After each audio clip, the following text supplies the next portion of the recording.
ವಿಧಿವರ್ಷದ 24ನೆಯ ಶನಿವಾರ.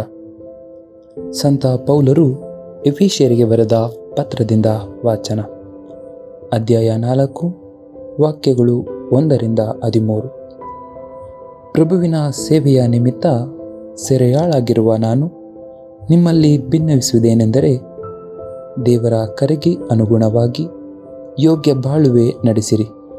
ಯಾವಾಗಲೂ ದೀನ ದಯಾಳತೆ, ವಿನಯಶೀಲತೆ ಹಾಗೂ ಶಾಂತಿ ಸಮಾಧಾನವುಳ್ಳವರಾಗಿರಿ.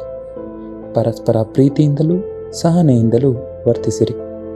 ಪವಿತ್ರಾತ್ಮರಿಂದ ಉಂಟಾಗುವ ಐಕ್ಯತೆಯನ್ನು ಕಾಪಾಡಿಕೊಳ್ಳಲು ಆಸಕ್ತರಾಗಿರಿ.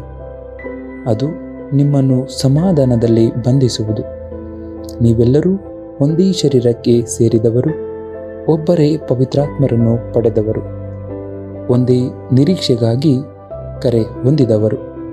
ನಮ್ಮೆಲ್ಲರಿಗೂ ಪ್ರಭು ಒಬ್ಬರೇ, ವಿಶ್ವಾಸವೂ ಒಂದೇ, ದೀಕ್ಷಾ ಸ್ನಾನವೂ ಒಂದೇ, ದೇವರೂ ಒಬ್ಬರೇ, ಸರ್ವರ ತಂದೆಯೂ ಅವರೇ, ಸರ್ವಶ್ರೇಷ್ಠರೂ ಅವರೇ, ಸರ್ವರ ಮೂಲಕ ಕಾರ್ಯನಿರ್ವಹಿಸುವವರೂ ಅವರೇ ಮತ್ತು ಸಮಸ್ತರಲ್ಲಿ ವಾಸಿಸುವವರೂ ಅವರೇ.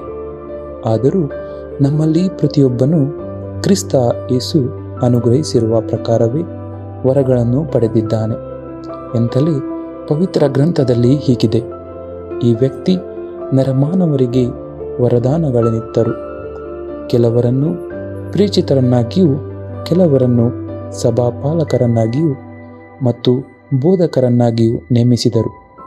ದೇವಜನರನ್ನು ಪರಿಣಿತರನ್ನಾಗಿಸಿ ದೇವರ ಸೇವೆಗೆ ಸಿದ್ಧಗೊಳಿಸಲೆಂದು ಮತ್ತು ಯೇಸು ಕ್ರಿಸ್ತರ ದೇಹವಾದ ಧರ್ಮಸಭೆ ಅಭಿವೃದ್ಧಿ ಹೊಂದಲೆಂದು ಈ ವರಗಳನ್ನು ಅವರಿಗೆ ನೀಡಿದರು.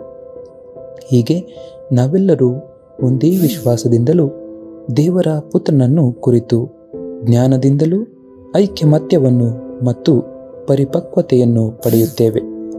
ಜ್ಞಾನಾರ್ಜನೆಯನ್ನು ಪಡೆದವರಾಗಿ ಕ್ರಿಸ್ತ ಯೇಸುವಿನ ಪರಿಪೂರ್ಣತೆಯ ಮಟ್ಟವನ್ನು ಮುಟ್ಟುತ್ತೇವೆ.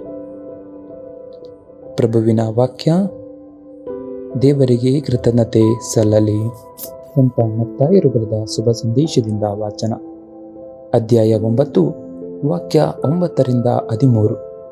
ಆ ಕಾಲದಲ್ಲಿ ಯೇಸು ಆ ಸ್ಥಳವನ್ನು ಬಿಟ್ಟು ಮುಂದಕ್ಕೆ ಹೋಗುತ್ತಿದ್ದಾಗ ಮತ್ತಾಯ ಎಂಬುವನನ್ನು ಕಂಡರು.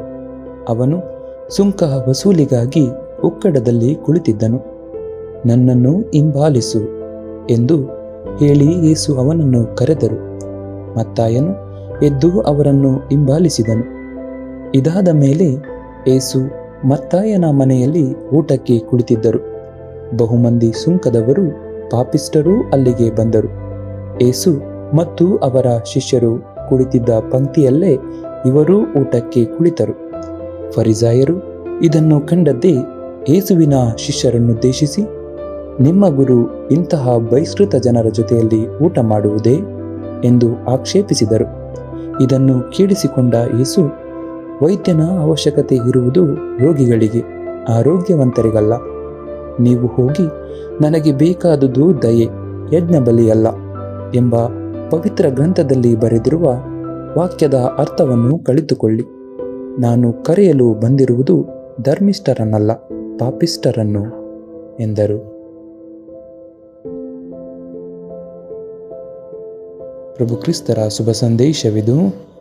ಕ್ರಿಸ್ತರೇ ನಿಮಗೆ ಸ್ತುತಿ ಸಲ್ಲಲಿ.